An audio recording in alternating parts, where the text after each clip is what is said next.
नाव काय दादा तुमचं? गाव? तुमच्या इथे आमदार साहेबांनी काही कामं केलीत का?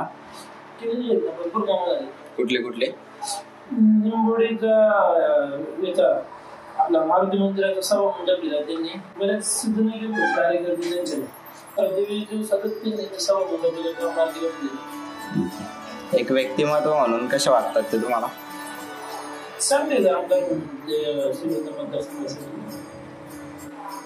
त्यांची सांगत गेल्याच्या नंतर जिथं आम्ही जातो ते कार्यकर्ते त्यांच्या सगळे केलेले सगळे संवाद, सगळ्या गोष्टी सगळ्या व्यवस्थित असतात.